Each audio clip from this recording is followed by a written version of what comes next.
നമ്മുടെ ഇന്നത്തെ ജീവിതത്തിൽ എന്തുകൊണ്ടാണ് സന്തോഷമില്ലാത്തത്? നമ്മുടെ ജീവിതം തിരഞ്ഞെടുത്തത് ആരാണ്? നമുക്കുണ്ടായ മാറ്റങ്ങൾക്ക് കാരണക്കാർ ആരാണ്? ശരിക്കും നമ്മൾ ചിന്തിച്ചു നോക്കിയിട്ടുണ്ടോ? നമ്മൾ തന്നെയാണ് നമ്മുടെ ഇന്നത്തെ ജീവിതം തിരഞ്ഞെടുത്തത്. അതിൽ സന്തോഷമുണ്ടെങ്കിലും ദുഃഖമുണ്ടെങ്കിലും മറ്റുള്ളവരെ പഴിചാരാൻ നമുക്ക് യാതൊരുവിധ അവകാശവുമില്ല.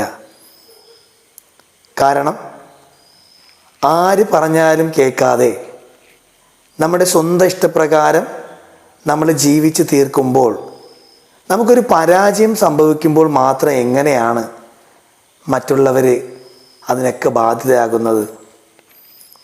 അപ്പോൾ നമ്മൾ ചിന്തിക്കേണ്ടത് ഇപ്രകാരമാണ്: നമ്മുടെ ജീവിതത്തിൽ എന്ത് തന്നെ സംഭവിച്ചാലും